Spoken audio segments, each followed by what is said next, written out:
Godzilla hits him with that Street Fighter combo and knocks both of them over. But wait, there's more. He uses a tree to swat them away. Godzilla kicks them like they owe him money, then waddles his way over to the other one and gets flipped over. Jet Jaguar throws a grenade at the cockroach and blows him up. Then Gigan flies over to Godzilla, slicing his shoulder open, and in return uses his heat ray to make the bug fly out of the sky. Baladeva rides on a horse-powered lawnmower to shred through the Calicaea. Whoever thought of this needs a raise. He's plowing through everybody like he's picking up his kid from school. Her hand gets stuck up Slappy's ass, and I wish I had something stuck up my... All the other soldiers cower at the massive opposition, but not our guy Raju. This big man dives right in and starts eating ass and kicking dick. He goes up against all of India. It's 1 versus a million and our guy is winning. He gets kicked, bit, grabbed, and straight mollywopped, but nothing's stopping him. Armed with only a stick, the death toll keeps piling up. He gets hit over the head with a rock, but do you think that's going to stop him? If you think so, what are you, like a dummy?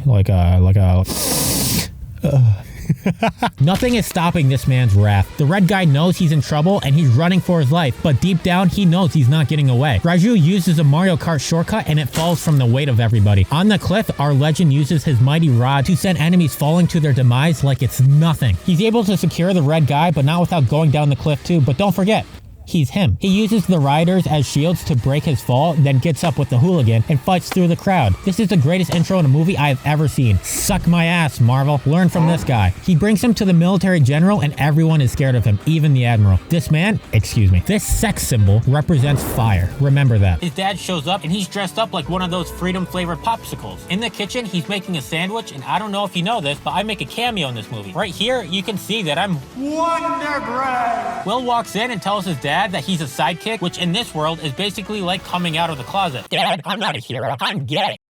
Take it! Like the stereotypical homophobic guy, he gets mad and everything goes boing. We see our boy in a below average sized shelter, but it probably has a great personality, making small talk with a mask and gets shot at. He dodges the arrow, but she continues raining everything she's got onto Mahendra. He attempts to put his Riz skills to work and tries to calm down Avantika, but she's not having it. Mahendra gets a brain blast and decides to make a trap, and Avantika falls for it, but it turns out that she pulled an Uno reverse card. She backs Mahendra against a tree with the tip of her sword and asks who he is and what's he doing here. He says he's from under the waterfall, but she doesn't believe that a mere man can have American Ninja Warrior status. Mahendra goes to plan B and drops some heavenly Riz, but she ain't no schmuck. A sensual spar begins, and this is where this movie starts to get spicy. Mahendra does an epic flip, ending in him taking off Avantika's sleeves. Then he slithers his way up her body to take off her armor, and she's not happy about that, so she tries to strike him down, but he catches. They may be swift, but they stand no chance against the self-propelled terrestrial locomotion apparatus designed for human conveyance and cargo transport, powered by an internal combustion engine. God damn!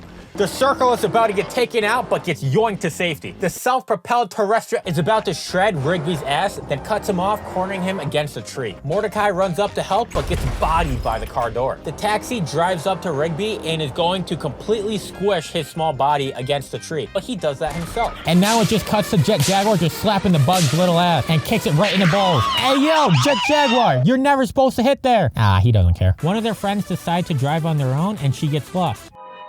She tries calling everybody, but everyone goes to voicemail. She wanders into the woods like she's following some breadcrumbs, and oh man, we see Winnie the Pooh! He dashes towards her, and just like the sweet honey-loving bear he is, chases her into an abandoned building. Do you think he lost her? Of course not. Baladeva hits her with an arrow, and it turns out he was the Minecraft skeleton all along. Later, Ben walks up to some girlies and tries to join the talent show. They bully him and make him feel terrible about himself, so he whips out his watch, but Gwen comes running over to hide it like he was about to pull out a gun. She makes up the excuse that they're magicians and the watch is part of the magic trick. They think it's lame, so the girls migrate north. He goes to the hospital to see the bandaged guy from earlier, and on the whiteboard he writes, "I like to wear Crocs." Nah, he writes, "You are right." Chris freaks out and says, "Tell me everything you saw." And all this bloke had to say was, "They did this." Man, I wanted to see your artistic skills. Show me your poo. Show me your piglet. Show me your feet. The guy undoes his bandage and oh dear. Oh God. That's disgusting. Don't worry. I know how to fix him. all better. He begins to wander and explore through a snowy forest like an unemployed friend at 4 a.m., but a sudden ruckus ruins his whimsy. He sees a woman sprinting and a bunch of big buff men are chasing her. You may be thinking that she's in trouble, but she's leading them towards a trap. The woman yells out and a sword comes flying like Thor's hammer, then hits a mean 180 and stabs one of the men. After that, we travel back to Vietnam because all the reinforcements are hiding in the trees. They're showering all the scoundrels with arrows while the girl boss proves that she's a badass by taking out so many of the bad guys. One guy hits him with a crowbar and that's not stopping him. They all start going ham on him until one guy smashes a bottle over his head. This was Pooh's final straw. He starts going Halloween Kills on them by smacking the face right off of somebody, then karate chopping the hand right off of another. The girls start the car and try to run him over, but he grabs onto the bed of the truck and climbs his way on. What a true Michael Myers. The movie starts off with a warning saying that no horses, oxen, birds, tigers, wolves, bears, leopards, deer, fish, and snake didn't get harmed in the making of this movie. Wow, what a lineup. So we already know that this is going to be a good movie. We see Big Ben and his gooners getting some free ink from a native child. What a fucking sentence. Katapa jumps to the rescue by using the legendary spinning door technique. Mordecai shuts down his request because he's a pussy. He had to get walked to the bathroom for an entire week because of the last horror movie he saw. Rigby says, hey, don't worry about little old me. This movie is old and is in black and white. I'll be fine. In the movie, a guy opens up his notebook and it says, I know what you did last... Ah, fuck, it's a tire mark. He looks outside and it's that one scene from Halloween where he's just standing there. Menacingly. The car drives into the school and everyone is donezo. Next, there's a girl in the bathroom and guess what? Donezo. Now there's a guy walking his dog and you already know what's going to happen. Donezo. But this time, he's eating him alive and shits out the bones when he's done. Smash. Smash. Smash. Smash.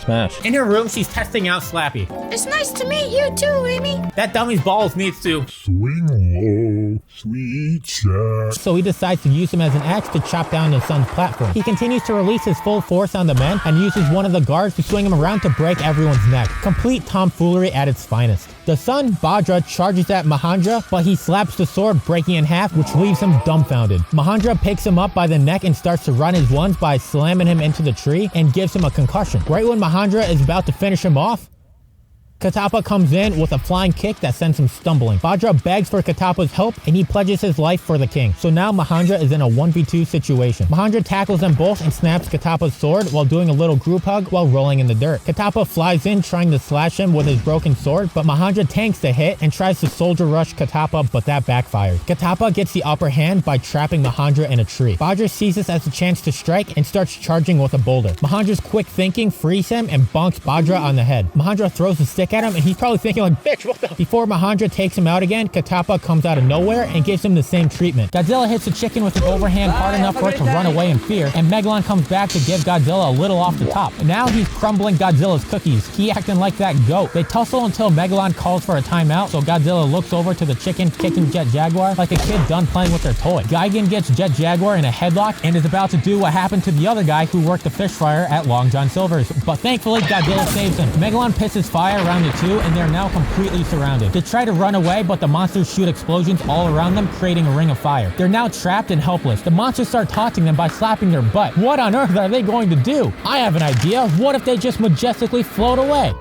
Ah, that's exactly what they do. Should have had a better imagination. Godzilla shoots a heat ray, but he literally just went...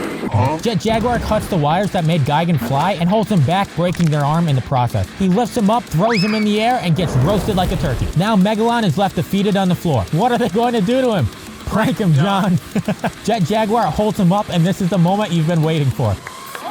Godzilla gets ready to set up the kick scene around the world. He slides miles across the floor, never losing any momentum, and kicks Megalon right in the titties. Then he goes for it again. He's zooming across the battlefield. This move should be legal in the UFC. Could you imagine that? Godzilla lifts up Megalon by the tail and slams him on the ground, forcing his legs to break. Megalon flies away to dig himself back underground. He doesn't want to deal with their crap anymore. Bahubali shoots flaming arrows, igniting the farmland, then a stampede of flaming bulls trample over the enemy. The boys hop into battle with some supernatural pizzazz, eliminating eliminating countless hooligans, then Bahubali leaps his way towards the bowls and starts to ride them like he's surfing. This surfer isn't trying to catch any waves though. He ends up playing Crossy Road on the bowls like he's on his way to school in the olden days. He approaches the cliffside and orders his men to serve what he's been cooking up. A scoundrel tries to take a sneak peek at what the chef is cooking, but gets Tony Hawked and stabbed in the knee. Bahubali runs up to his contraption and watches a tsunami wipe out the enemy forces. Once all is washed away, Bahubali rides in peacefully on a log. Up next, we have a glow stick, and he's immediately considered a but in my opinion, it wasn't a fair trial. They didn't even try to snap him. Up next, we have this goober who could turn into slime, kinda gross. Bet he'd go hard on Etsy in 2016 though. Let's speed run through these next couple. That sounds wrong. This guy has 6 arms, not 4 arms from Ben 10. This girl can turn into a yoga ball. This kid has acid spit, and this guy can morph into anybody. Hey yo, Bruce Campbell. That's right, I'm addressing you by your real name. What the was that? That's a kid's ass you just slapped. Watch it, mister. I got the registry pulled up. Rigby leaves to go to the bathroom, and when he goes to wipe his hands, Dunzo. The car is at the window ready to pounce, and he gets the hell out of there. The phone rings, and why would this dude pick it up? Can you guess what the person on the other line says? Who's that? Hello, governor. A fax machine prints out a message, and seriously, fax? Rigby jumps into the normal taxi, and they skedaddle out of there. Rigby explains that the car is real, and still, Mordecai doesn't believe him. He tells him to just enjoy the ride in the taxi to calm down. They turn down a road that heads to Mount Doom of all places, and the snoozer is sleeping again. Get a load of this guy. Why is he always honk shoeing? Meanwhile, this dude is wired on Smarties. This is Godzilla versus Melatonin. Or is it Megalon? It doesn't matter. And a lot of people love this movie, but an even bigger majority of people hate this movie. That's why you're here to decide whether it's a slap or she gets thrown in the fiery pit downstairs. We see a girl holding a child and she's being hunted down because a Minecraft skeleton shot an arrow in her back. With only one hand, she's able to stab one of the guys with said arrow and use his sword to slice and dice the other guy. As she walks away, she slips and starts flowing down the river. The Brits start shitting their trousers when they see him grinding his ass off to smash their skull in. Big Ben feels threatened and has people break his legs, then lock him in an underground cell. Then this man still finds a way to exercise. All of you whose New Year's resolutions were to go to the gym and have fallen off are weak. Work out everywhere you are. The world is your gym. Don't have a bench lift? Pick up your bed. Don't have a shake weight? Jerk off. Xavier sees a wounded mosquito on the ground and decides to fix their broken leg. Ugh. Then these 2 random guys beat the crap out of him, and since the mosquito is thankful for having its life saved, it attacks the 2 by sucking one of their eyeballs dry. Ah! Holy schmoly! Why would anyone ever think of that? Oh, that was disgusting. Holy schmoly. Hiroshi shows up in the clown car. I don't know how he knew they were there. The drivers ask him for help, but Hiroshi counters their request by asking them to save the container first, so being the nice civilians they are, they hijack his car. He hops in the truck to save the 2, and Megalon is a literal child. He's splashing the water around like he's in a bathtub and ends up breaking the dam and getting washed away because of it. I should be a sportscaster for horror movies. Up next, we got a track start. Oh, she just ate shit. What's gonna happen now? Oh, something demonetizable. Patrick, I don't think she's gonna sleep well tonight. Later that night, Anakin wakes up to a dummy and freaks the hell out. He should have just... And we cut to him and his gooners venting into his room, ready to do the do. He lifts the blankets only to realize it's a trap and turns around to see his gooners have been gooned. He quickly gets surrounded but takes Bahubali's word about being a man to heart and goes beast mode. He takes out all of Baladeva's guards, but not before being stabbed a few times. He's still kicking though, but the douchebag dad shows up and backstabs our new hero. The evil fellas call in Ma and spread anti-Bahu propaganda and says he ordered the attack. Right when it's about to eat him, his fight or flight kicks in, and surprisingly, he chose fight and starts beating the crap out of the car. God damn! This man ripped out a whole ass tree. Where was this strength during punchies? Ah, fuck. It was a dream. What a lame ass ending. He said he conquered his fear, but at what cost? We all just got edged. Mordecai explains that half of that was real, and he started going ham on the taxi, but the taxi was a fucking transformer. They start swerving like a kid playing Grand Theft Auto for the first time to discombobulate the bad guy. And this has to be the funniest scene I have ever seen. I swear to God, this is a real person. He falls down hard. That's not a puppet or a stuffed dummy. That's gotta be a real human. Beam breaks Raju free and yells for no reason, which alerts the guards, so now they have another banger scene where they have to kill a bunch of people. Since Raju can't walk, he gets lifted onto Beam's shoulders to fuse the ultimate Chad and take out the entire military like they're the Terminator. They're mowing through the guards like they're dominoes. Nothing's stopping them. They climb up to a tower and perform a move that defies the law of gravity. They kick the guy off the tower and float away to escape the base. It's amazing how realistic this movie is. They go into the forest so Beam can grab some natural remedies to fix Raju's broken legs like any sane human does. Hey doc, my legs are broken.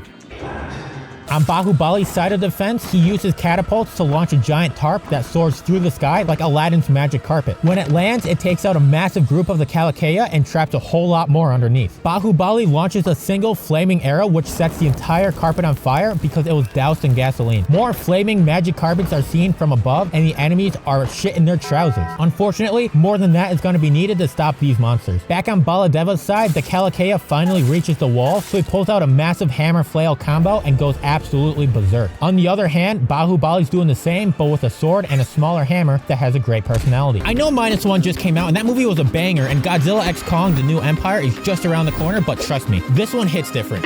Chat, was L.O. Governor crazy or what? I honestly wish it was a real movie, and no, Christine doesn't count. That's not a taxi. She's just a girl. Maximum Overdrive doesn't count either. Any killer car movie you list won't be on the same level as L.O. Governor. I might have an obsession with this car. And not like a crazy obsession, like I want to do the car. No, there's a movie for that too, and it's on Disney+. I highly don't recommend it. Wow, this went downhill very quick. Everyone sees them as superheroes, but all Will sees is his dad in tidy whities. Will, we're not even 2 minutes into the movie, and you're already making this pretty weird. If you keep acting up, we're gonna have to have a little chat. Jet Jaguar turns around to see a helicopter and he's ready to attack, but Goro tells him to stop. Jet Jaguar, being the good obedient robot he is, stops. They play rock, paper, scissors, and Jet Jaguar throws paper, and Goro is a helicopter. Mahendra rides a horse, breaking out of the ground, and heads towards the massively not compensating kingdom. While Beam is drinking water, he sees an arrow take out a guard, and it turns into an all-out battle. Then Raju comes out like the god he is and shoots a flaming arrow that sets half of the military on fire. This man is the greatest trick shotter to ever exist. He shoots a tree, and you may be thinking that this man missed a shot. This man never misses a shot. How dare you doubt his abilities? He just kicks it in further into the tree. I want to see him fight John Wick. I don't know who will win that fight, but I want it to happen. Now Raju puts grenades on his arrows to have that god tier knockback effect on his bow. Name a better duo than Raju and Beam. I'll wait. Tom and Jerry ain't got shit on these two man whores. A motorcycle gets out of control and it's about to hit Beam, but that's not going to do anything. How dare you drive a motorcycle in his direction? He catches the motorcycle and uses it as a baseball bat, then throws it at one of the military leaders and stabs him in the stomach. He agrees and treats Slappy like Palpatine. And just like in Star Wars, they both blow up, but one is a lot more brutal than the other. He says hello to Christopher, then gets shot, which is normally how introductions go for introverts. But luckily, he's running into the waterfall while imagining a Telugu baddie. Mahendra goes for the jump and is finally able to reach the branch this time, but the Force Ghost disappears, which leads him further up the waterfall. He takes a second to rest, but she's like, we don't do that here. So he gets back up and starts moving again. After some swaggy parkour, vine swinging, and ascending to the heavens, he makes it to an insanely tight edge where he has to hammer time across. And oh my god, his dogs have been out this whole time. I don't even know what to call him. This unique man slips and ragdolls down a bunch of vines, but luckily his gripper gets caught before he takes any fall damage. His fantasy woman angelically descends down and tells him, we don't have time for your tomfoolery. He gets a hold of a vine and begins his ascent again. He reaches a platform and makes a bow so he can shoot his way to the top, and finally he reaches the peak. But unfortunately, the Telugu baddie gets Thanos snapped. The kid rings the bell and is forced to go inside at gunpoint. Right as he turns the knob, they shoot him with no remorse. Man, they are ruthless. They go in and kill the others. This is a really dark and serious movie. They go over to the radio to contact the sea people. He sees Wild Mutt in a newspaper and asks the lovely gentleman if he can see it and hits him with an I don't know, can you? Baladeva tells Shivagami to announce Bahu's death, then hits him with a death stare so hard it knocks him off balance. He starts smashing everything around him, then grabs Igor's tail on the wall to whip him. Because of the graphic content, I will be showing a demonstration of the next scene. So he places his fiancée next to him, but she kind of just looks like that. Yeah. Now Winnie's walking around in the woods and hears the girls partying, and like the inner Jason Voorhees in him, he has to stop the disturbance. One of the girls is taking pictures of herself, don't know how she got her phone back, but she ends up seeing Pooh in the background of one of her photos. She gets the great idea to start looking for him, then all of a sudden she's like, is Winnie the Pooh gonna ruin my night? Nuh-uh. Because of her amazing decision-making skills, Pooh and Piglet are there to join her party. Piglet uses a couple milligrams of chloroform to knock her out, and she gets carried away into the darkness. She wakes up and is tied up on the road like one of those old cartoons on a train tracks. Uh-oh, who's driving the car? Did Winnie the Pooh get his little driver's license? That's better than SpongeBob ever could have done. Because of the graphicness of this scene, I will be showing another animation to help explain how the story progresses. Let's take Lightning McQueen here, you know, Ka-chow. And we need a contestant from the audience. Let's take this bathroom sign that was in the front row. Mr. Ka-chow here drives over the head of the bathroom sign and puts it in park. What can I say, folks? It's not the kind of mind-blowing head you want. Cut to our legend, and he is leisurely loitering, staring at the mask from Jim Carrey's The Mask. He starts some awkward small talk with the mask, and when he goes to pick it up, there's an imprint left on the ground. He turns the face into a woman and smiles gleefully. I got a little scared because I thought he was going to have a Saltburn moment. This thing is called Xavier. He's basically like Chewbacca, but has deer legs with the freshest new Nikes on his hooves. He's wearing a loincloth over his crotch, but what is he hiding? It isn't his dick. He's got 6 nipples, a snake arm, a bird beak, and luxurious flowing hair. Isn't he pretty? Would you kiss him? I'm not that down bad. He's from Xavier Renegade Angel. He's the spawn of a sex orgy that involved a white trash girl and 10 different animals. He got abandoned because his mother didn't like him, so he went on to find his master Oogway, who was a complete moron. This show is like when you're simultaneously drunk, high, and suffering from a bloody coke nose. At home, Hiroshi and Goro are seeing what Jet Jaguar can do, and is that a Five Nights at Freddy's reference? Is Frankenstein capable of having children? I tried looking it up, but everything just says, I don't know, lol. I don't know if I want to know the answer to it. When Victor Frankenstein attached the different body parts to him, do you think the ding-a-ling came separately? Does Frankenstein have the swimmers, or are they all dead? I'm asking so many questions that only Rule 34 knows the answer to. I need help. Bahu informs him of the danger, but his ego is still too big and starts to brawl Bahu. He doesn't like this and throws a carriage, and he thinks it's going to hit him, but instead it hits a horde of enemies charging in. Katapa hops in and wipes out a few more and says the army attacking is the Pandaris. He tells the doofus to sound the alarm as him and Bahubali release multiple cans of whoop-ass on the opposition. Bahubali uses the force to lightsaber throw his sword into the enemy's stomach. The king hears the ruckus and witnesses Bahubali being an absolute unit, tossing people around like they're nothing. The alarm is hit and Devasena is awoken. All the royals are hiding in the locked room and Bahubali swings in through the back. The doofus has never looked happier to see him, and Bahu tells him to stop being spineless and the time to be a man has come. He gives him a sword and leaves him to defend the royals. The enemies bust through the locked door and it's time for him to nut up or shut up. He goes for a swing but gets sliced in the chest and slashed in the back. He falls and watches as the enemies head for the women. He's not going to take this disrespect though. He trips one of the enemies and impales them in the neck with his sword. Another guard tries to jump on him, but he quickly eliminates that one as well. He grabs the enemies off the women and chucks them back at the others, and the women look at him in a new light. Devasena has mad men storming after her. She rains arrows on them, but their numbers are too high and they quickly catch up. The enemies are about to reach her, but a scatter shot of arrows come flying from around her, giving her some breathing room. She turns to see Bahubali, and he's mastered the art of shooting multiple arrows at once. He mows the horde down with ease and teaches Devasena the way. They continue their ass kicking together, and after a couple of minutes of trick shotting and flips, they clear way to head to the main entrance to prepare for the next wave. What is this? I'm assuming Prabhas is our Master Chief here, and I feel like I've seen this orb before. That's it. It's this magical floating Fushigi orb that I got scammed from back in 2010. The orb does remind me of something, but I can't put my finger on it. I feel like it's Star Wars related. Just kidding, it's my balls. They rescue her, but when she looks in a mirror, she starts screaming, then steals the gun and says that she's not leaving until she kills them. What a dim-witted, dense, dumb, daft, dippy, dorky, doltish doofus. Katapa explains that Bahubali is going to be the new king and Dick rides his accomplishments a little. They quickly change their attitude, acting like he's Perry the Platypus when he puts on his hat and starts bowing to him. Bahu explains his mother has no ill intent and is probably just a misunderstanding. He vows his life to her and promises he won't let her chastity get tarnished in any way. Where's the cage? Jet Jaguar does some sign language to make peace, then dips. Godzilla follows, probably because he's bored and wants to wreak havoc on some cockroach.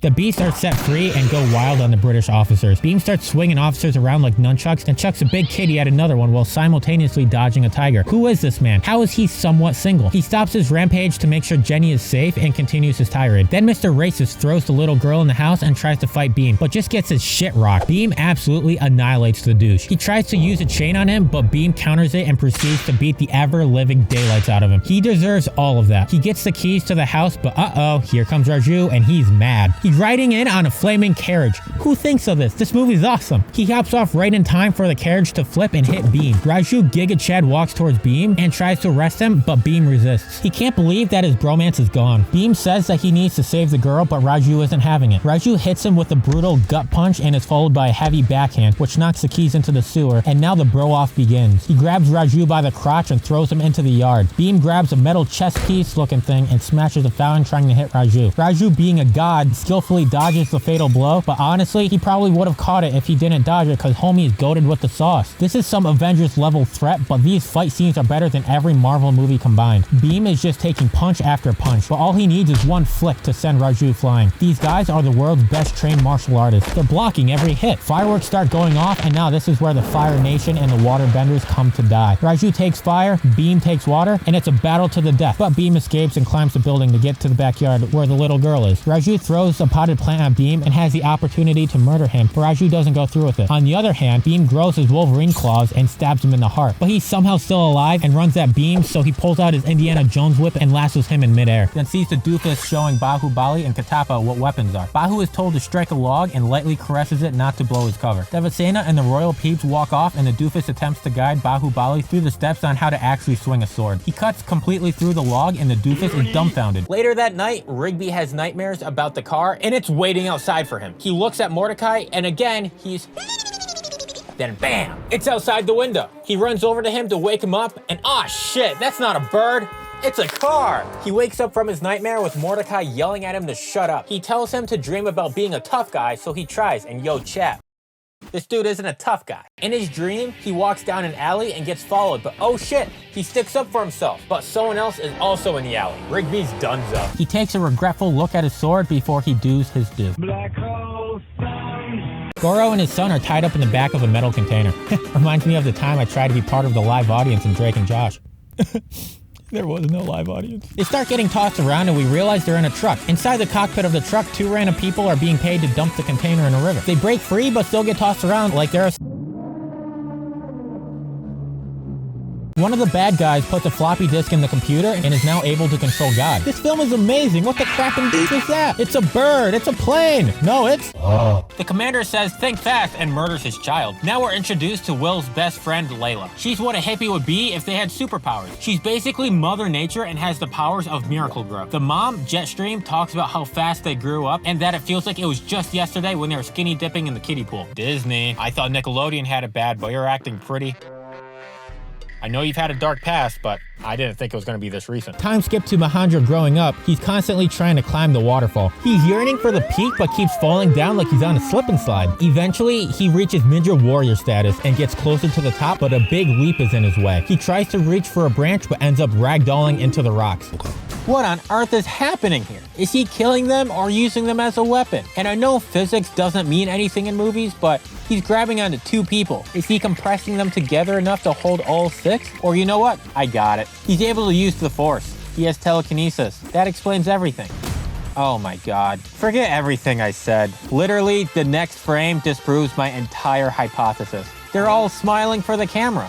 They're just happy to be here. Look at that smile. That's pure joy right there. He shows his dad that he has insanely good aim, like phase level aim. It's that good. Then the next morning, the British attack and Raju's father ends up getting shot. Raju fires back and has the aim of a god. He just can't miss. Phase, recruit this guy immediately. The dad pretends to surrender to the British, but acts as a bomb by strapping a bunch of bombs to his entire body and having his son blow him up. They come across him and he looks like he's got the gluck gluck, twist it, pull it, yank it, bop it 9000, and somehow he's still alive. He grabs Bad and he retaliates by just yeeting his hand across the office. The two sides clash like a wall of death at a metal concert, and Mahendra is still in his 1v2. Katappa calls his horse to bring him his special sword, and both of them race to get to it first. Katappa grabs the sword, but Mahendra leaps over him and snags it right out of his slippery little fingers. Before landing, he cuts Badra's head clean off with one swift swing. Mahendra follows his body like it's a headless chicken to make sure he's not going to do any more harm, then he collapses to the ground. Katappa calls out for his spear like it's Thor's hammer, then as he's charging towards Mahendra, he does an emo head turn. Katappa drops his spear and slide cancels into praising the return of the lost boy Bahubali. Everyone salutes Mahendra and Katappa has to make it weird with his foot fetish. Later, Mahendra questions him and wonders why people are cherishing him since he has no idea what's going on. He was just trying to get laid. Katappa starts yapping about the lore. He takes a Mario Kart shortcut and everyone follows along. What is this goofy Godzilla movie? Hiroshi drives down a 90-degree angle and those cars aren't built for off-roading. This is the type of road your friend tells you to drive down when he says, trust me,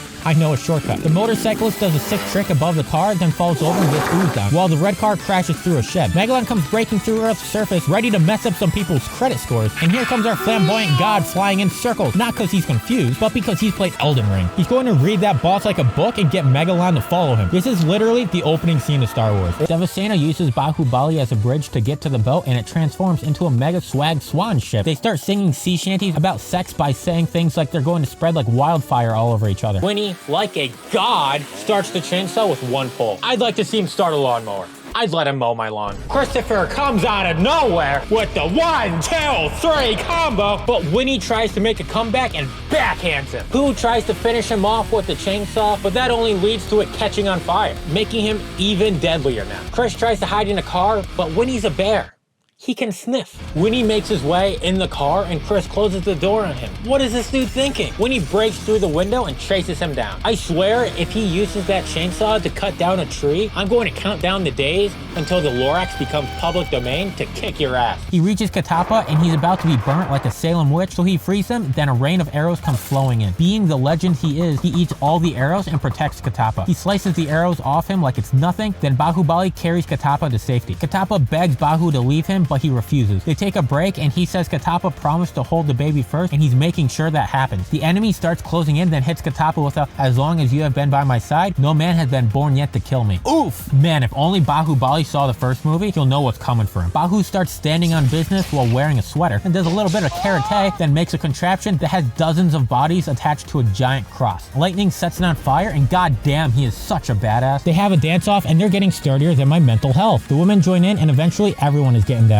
One by one, people fall from the lack of swagger, and it's down to our 2 Giga Chads versus the nerd and a mighty dance-off. The two obviously win since white men can't dance. Raju sees Jenny wanting Beam to win, so he fakes a leg cramp so Beam can get the bag. Why he look like that? Mom, I threw up. Avantika realizes she can't be messing around with boys, so she uses a flower to knock him out, then begins the walk of shame home. A group of soldiers spot her and attempt to capture her like a cartoon, but Mahandra luckily reawakens and releases a fat can of whoop-ass on the bastards. He forces them to do flips in the air until they meet their demise.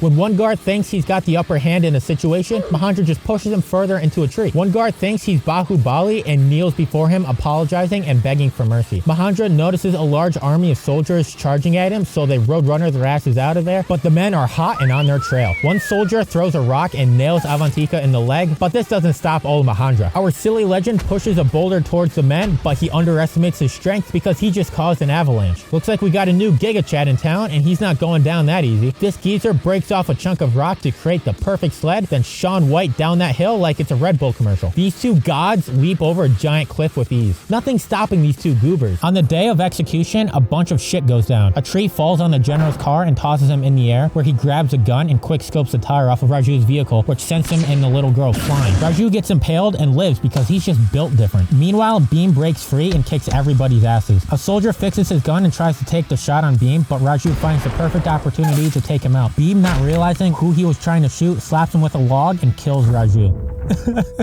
Why?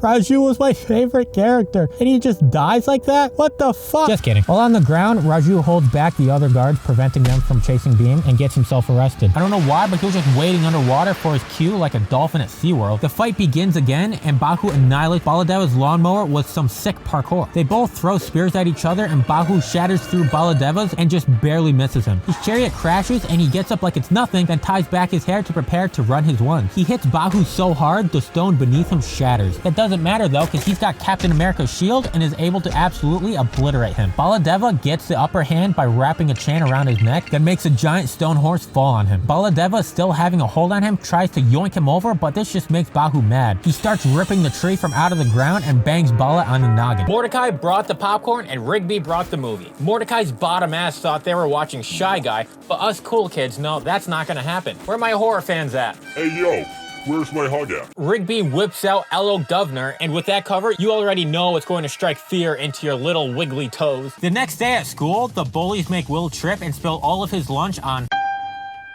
He gets pissed and starts shooting fireballs at him. He really needs to get his eyes checked. He's missing so many shots. Will finally discovers he has super strength and throws him back into Hot Topic. He gets back up and tries to fight him again, but just gets clowned on. Raju notices that Beam's got a hard-on for the British girl. Raju sabotages her car by dropping a bunch of nails in front of it so she gets a flat tire, and they're conveniently waiting on a nearby bench to say, "Aha, what up, girl?" Raju gives Beam some lessons in Riz Academy, but he doesn't know that Beam invented Riz. They talk but find out Beam doesn't speak English. That's not stopping our boy because the reasoning works and Beam gets her to go on an adventure. When I watched this in English, it felt like I was watching Forrest Gump try to make a conversation. Our chief runs around the kingdom bopping down guards in search for Devasena. When he finally reaches her, he's got waves of enemies to clear. He flips one guy over, then Spartan kicks another one. He wraps chains around his knuckles to brutally fist a foe. He wraps the chains around a dude's neck and starts strangling to death. Holy...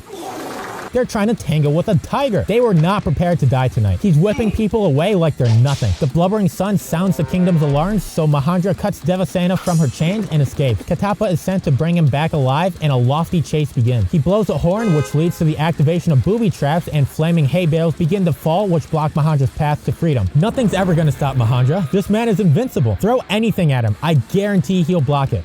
Okay, maybe a stick to the noggin will stop him, but anything else, and he'll do fine. Ben wakes up and calls out for his grandpa, acting like he doesn't know where he is, but he's literally 10 feet in front of him. He's in his line of sight. He gets invited to go clubbing, and they show up looking rather dashing. Jenny sees him and just completely rejects Whitey. She teaches him how to slow dance, and he immediately steps on her gown. Finkelberg gets jealous and trips him, then proceeds to call him a wanker. He says that these people don't know art or dance, then starts doing the white boy shuffle. The governess does some IRL Tinder swiping, looking for a woman for Bahubali. Aw man, that girl just got left swiped. The priest doesn't have taste, so the governess sends Bahubali and Katappa on a Riz crusade. They travel through vast and distant lands, varying weather conditions. Whoa, we don't need that kind of stuff in this movie. The homies eventually stop for water, and Bahubali notices he's intruded on a Mr. Beast who can hold their breath the longest contest. One girl goes to check it out like the standard Dumbo in every movie, but they psyched us out. Nothing happens to her. The other girl, though, they try to close the door, but it ends up closing on her hand, which is something straight out of Tom and Jerry, and flies over to Megalon, and it laughs at how small he is. Hey.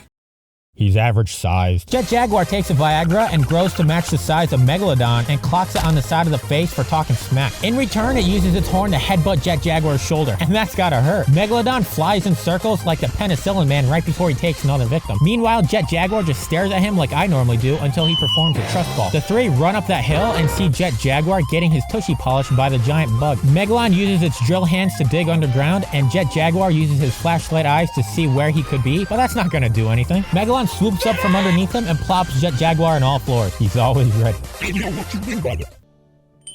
His men lower a tree so he can use it as a catapult. Katappa cuts the ropes and the boys are sent flying like the intro to Garad Krovi. They form a human barrel with the shields on their back to safely infiltrate the enemy territory. Bahu kicks his shield, crushing so many noses, and more men come flying in. They block arrows getting shot at them and join the cool kids crew. These poor fellas didn't stick the landing, but the rest managed to do some heavy damage. Bahu does some more epic shredding while more of his men fly in overhead, blowing up catapults. Meanwhile, everyone is having superhero landing. Shit's fucking wild in this movie. The bus driver tells some kids to move to the back and that tonight will be the night. Girl stands her ground and doesn't want to get up. The other kid says he needs room for his Pookie Bear, and Will's quick thinking blocks the incoming shipping attack and friend zones Layla. Layla, freshly rejected Williams, tags along and says he's like her brother.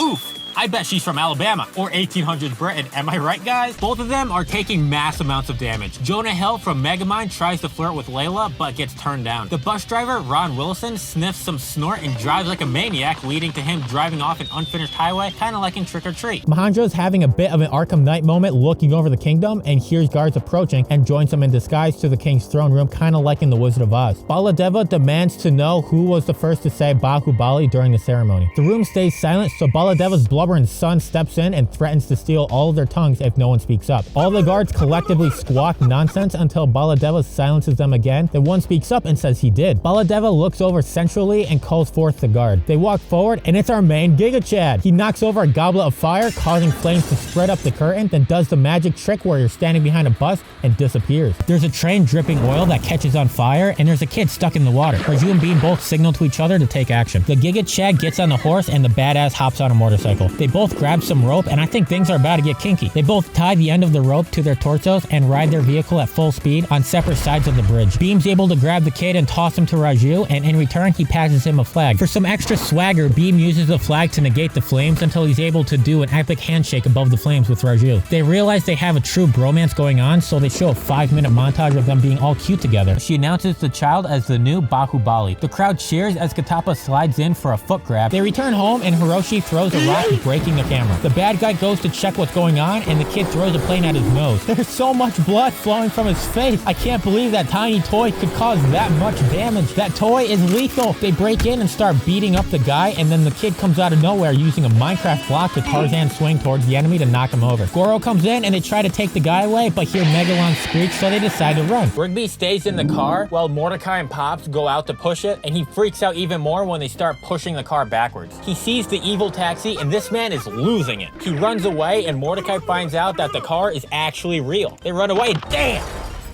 That can't be covered by their insurance. All of a sudden, there's an earthquake, and oh boy, here comes Godzilla. The ocean starts to light up, and smoke pours out of the water. Here he comes. Two guys, I'm assuming they're his parents, shoot a rocket toward the kid, and they bring him back to shore. Man, this looks amazing. Oh man, about to fucking the world here. Where's Godzilla? The scene just ends like that. Did I just get etched? If you go in there, you'll probably find a blue coin, and that hand is making a weird sign. Pops offers to pay it back by giving him 100, but all he does is give him a lollipop that has to be laced with ecstasy or some shit. Look at how high he is when he gets dragged away. She stumbles across Eeyore's grave. Poor little chap, still depressed, eh? I bet he's still alive. Gwen, still an adult, uses her technopathic powers to zip together at the freeze ray, and the teacher immediately grabs the gun and busts a cap into one of the kids who failed the assignment. Imagine if that was what school actually was. Okay, class, today you have to build the Glock 19. Good job, Will. Unfortunately, you forgot to attach the safety. This enrages Bahu's mom, and she orders the guys to tie her up and make her kneel. I've seen this one before. Bahubali defends her and says if anyone touches his sugar plum gumdrop, they will get touched by his sword. Kinky. He calls his mom out for being wrong, and she gets bamboozled. Her husband hops to her aid and says her raising Bahubali was wrong. Oh, burn! In the next scene, their cousin, no fucking way! It's fucking Anakin! I have the high ground! His real name is Zane, but Anakin is so much fucking cooler. He says hi to Danny and Trina, but why is he acting like that? He's being so awkward. This kid would definitely get bullied nowadays. Trina asks about the camera around his neck, and he says that he's a photographer. He uses the camera to see through the lies of the Jedi. Winnie hears Piglet's cry for help and runs over to the girl to do something that's unmonetizable. So, imagine eating a fork, but the fork keeps going and going and going. Then when you reach the end of your mouth, it just keeps going. Rigby looks outside, and the trees from the Wizard of Oz are, hey yo, wood. Some officers are doing ID inspections, and Beam sees a white woman and falls in love. A friend of Beam's asks Raju for help, not realizing he's an officer, and when he finds out, he does a graceful skip to buckle my shoe the fuck out of there and loses Raju in a sea of people. The leader grabs his hammer and battles Baladeva. He gets moonwalked back 20 feet, which gives Bahubali the chance to come soaring in. Bahubali gives the leader quite a ruckus by seasoning his sauce, so he rapid fires men at Bahubali. At first, it was just one guy, then all of a sudden, it jumps like 5 guys flying straight at Bahubali. He gets trapped under about a dozen bodies, then sends them flying into the air. He takes the metal lion head from Baladeva's chariot and uses it as a boxing glove to continue his fight. The leader attempts to stab him with his massive spear, but he just doesn't understand that Bahubali is a literal god. He's bopping him around like he's fighting someone who's holding the last toy on Black Friday. He grabs the leader using the mouth of the lion's head and drags him out into the open for the governess to see. He knows he's supposed to bring him back alive, but Baladeva kind of forgets that part and hits a mean headshot with his flail. Megalon constantly comes up to grab his toes. Here comes the big black chicken, and the kid tells the two that that's Gigan. How does he know what that is? The BBC does some TikTok dance moves to the cock, and Jet Jaguar office looks at the camera in disbelief. He tries to fly away, but gets bombed. No! Jet Jaguar, I want you to live! Jet Jaguar gets up and gets beat over and over by the two. This is sadder than SpongeBob and Patrick almost dying in the SpongeBob movie. Nah, nothing sadder than that. He continues to get his salad tossed by the two and gets yeeted away like they're playing a game of hot potato. Right before Jet Jaguar is about to get what happened to that one guy at Red Lobster, Godzilla shows up. Finally, he's here to save the day! It's about time! Just kidding, there was no guy at Red Lobster. Just a shrimp crisis. The elephants are still going berserk at the function, and one of them gets mad that he broke his mewing streak and tears down the establishment. The elephant starts to charge at the governess, and the distance between her and the elephant quickly closes, but it's not quick enough because our main man, Bahubali, breaks into the scene lugging a massive cart. He yeets it towards the elephant, clearing the path for the governess, and it turns out that when the pacifier got destroyed, she turned into a baby. And wait, hold up. Multiple things are going on here. First of all, isn't that the pacifier? How did it get destroyed if it's right there? And second of all, ew! If you're 20 that get transformed into a baby, are you still 20? Is Gwen's superpower being a 40-year-old who made out with a 14-year-old? Take it! She asks if she can keep the kid, and Big Ben says sure, and they just drive off like it's nothing. The mother tries to stop them, but before she could save her, one of the British guards hits a home run on her head. He calls Katapa a dog and asks why he wasn't chosen to be king, and rips off his shirt and jiggles around, saying he only needs one hand to rule. He harnesses his inner Kyle and right hooks a pillar, making it crumble. Supreme Yasuke! Whoa. Hold up.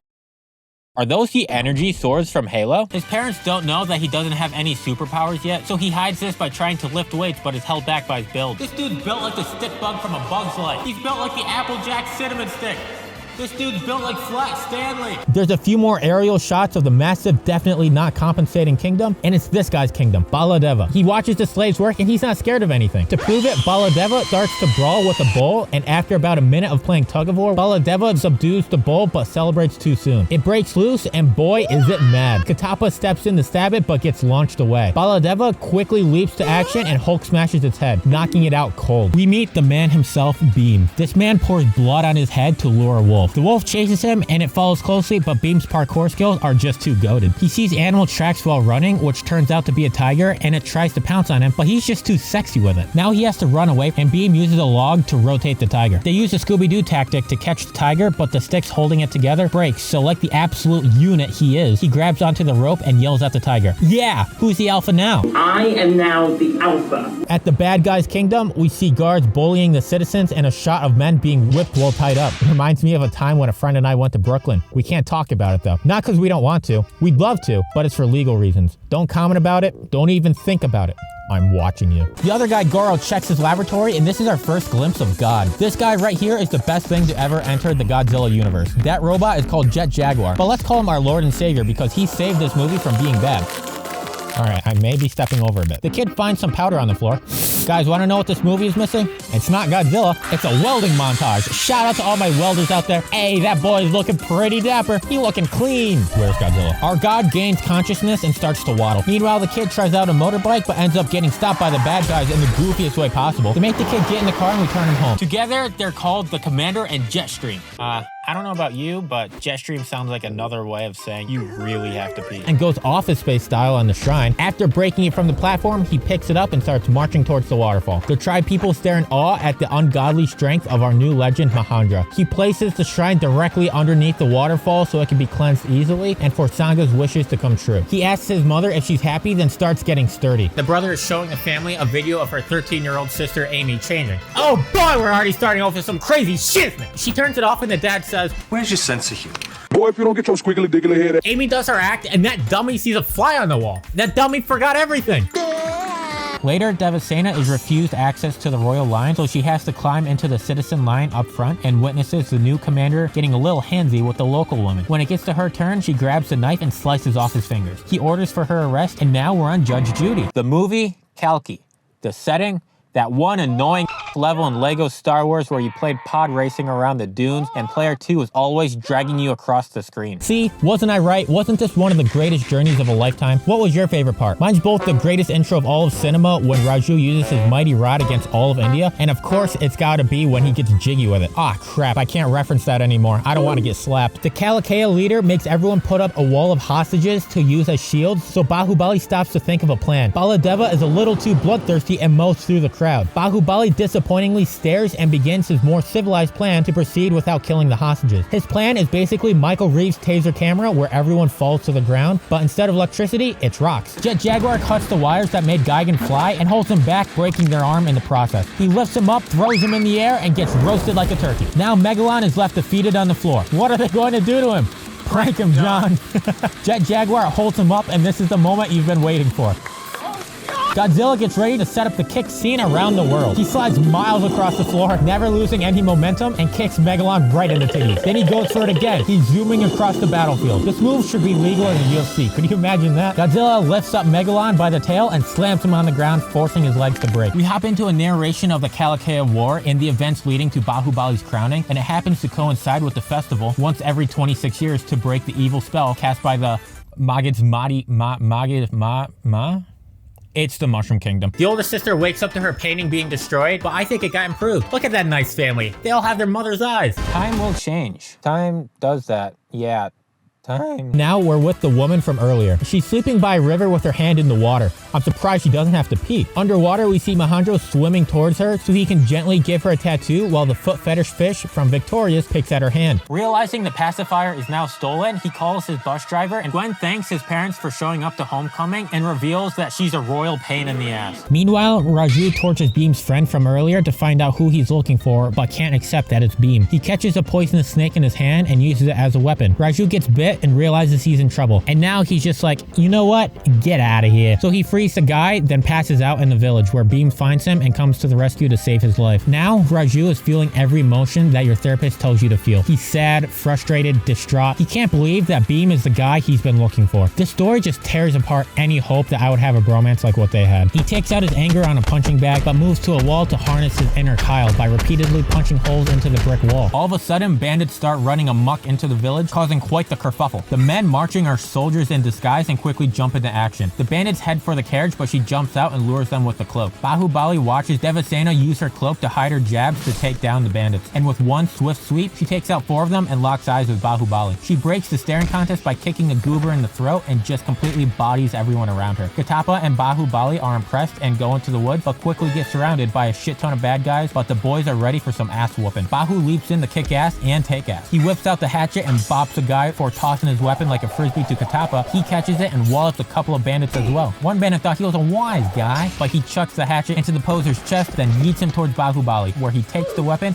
and continues his onslaught. He notices Devasena watching, so he puts some pizzazz into his ass kicking. Bahu gets a little too busy showboating and doesn't see Katapa asking for help as he gets held back by multiple bandits. Our guy is literally me, and this was all part of his plan. With one blow to a tree, he's able to take out all the bandits around Katapa, leaving him unscathed. Hiroshi pulls a Black Widow and starts duking it out like they're fighting over who can hoover the most schneef. This is an intense scene for a Godzilla movie. Hiroshi is now the one interrogating the bad guy, asking where the other 2 are. And all he has to say is container and truck. No location. Apparently that's all he needs because he leaves and drives in the most adorable tiny yellow car. 911, what is your emergency? I lost my dog. Okay. Do you know where your dog is? Truck. Container.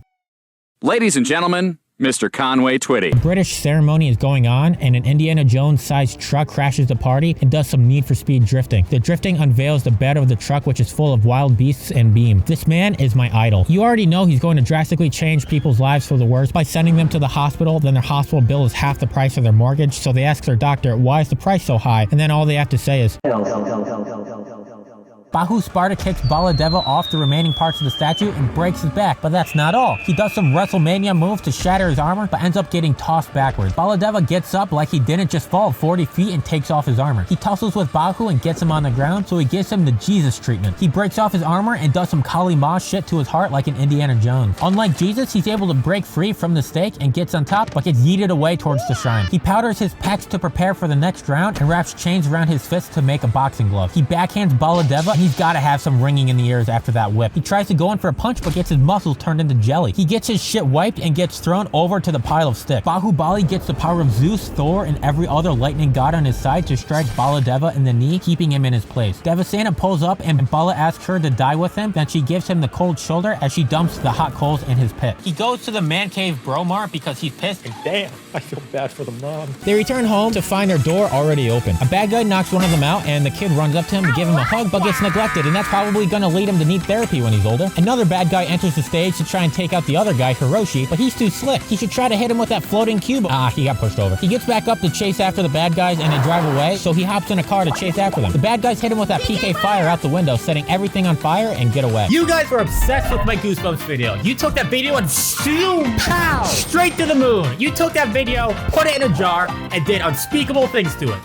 What is wrong with you? The goober gets mad that he's losing and tries to attack the governess, but she hits that sick parry and slits his throat. The people ask for the governess to take the throne, and she refuses, saying it's not her place. One guy with the Monopoly mustache chimes in, saying his son Baladeva deserves the throne, but the governess's silence leaves him quite angry. In the next scene, the British Queen from the beginning says that if someone can take out Beam, they'll be promoted to Special Officer. How are they going to catch the man, the myth, the legend, Beam? I mean, a mousetrap might work. Slappy bites the girl and commits fucking murder. God damn. Godzilla shoots a heat ray, but he literally just went...